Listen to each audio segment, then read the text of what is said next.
S'il vous plaît, la parole est à monsieur Thibault Bazin. Merci Monsieur le Président. Monsieur le Premier ministre, je tire la sonnette d'alarme. La crise que nous traversons a directement impacté le bâtiment, provoquant l'arrêt brutal des chantiers. Si les entreprises ont été aidées par des mesures financières, les pertes subies restent importantes et s'accumulent. La reprise de l'activité se fait progressivement et trop partiellement, dans des conditions d'adaptation difficiles, très coûteuses. Plusieurs raisons à cela.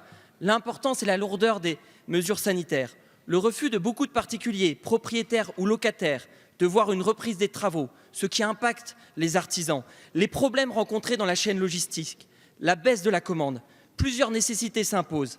Le partage des surcoûts imputables au Covid-19, ainsi que les coûts indirects induits par les nouvelles organisations mises en place. Le soutien aux investissements locaux, des mesures fortes de soutien à la commande publique. Cette crise doit être surtout l'occasion d'aider mieux les particuliers afin de développer les chantiers. Alors, Monsieur le Premier ministre, allez-vous enfin prendre les bonnes mesures afin de vraiment relancer l'activité? Merci. La parole est à monsieur Bruno Le Maire, ministre de l'économie et des finances. Oui, monsieur le député Thibault Bazin, je partage votre appréciation sur le bâtiment. C'est un secteur clé de notre économie. Il a été quasiment à l'arrêt. 85% des chantiers ont été à l'arrêt pendant la crise du Covid et il a redémarré. Il a redémarré fortement et tant mieux pour tout le monde parce que c'est des garanties d'emploi et d'activité sur nos territoires.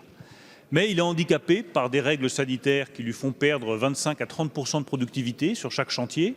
Et il suffit de visiter un chantier pour voir qu'effectivement, sur la base vie, ça circule moins bien, que pour faire les coffrages, pour faire les soudures, pour monter les étages, eh bien à chaque fois, c'est des contraintes supplémentaires qui pèsent sur la productivité des chantiers. Et il y a des surcoûts.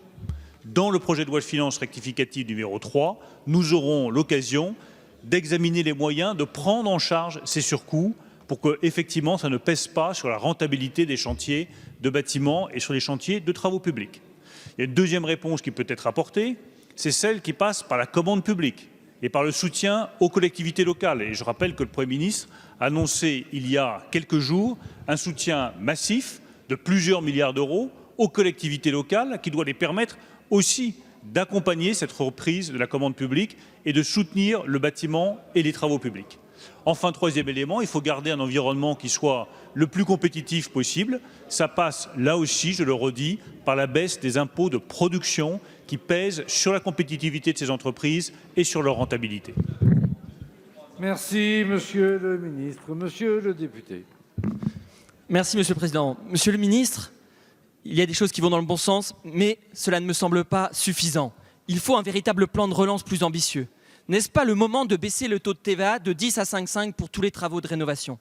N'est-ce pas le moment de remettre en place l'APL accession qui permettrait à des ménages modestes d'accéder à la propriété?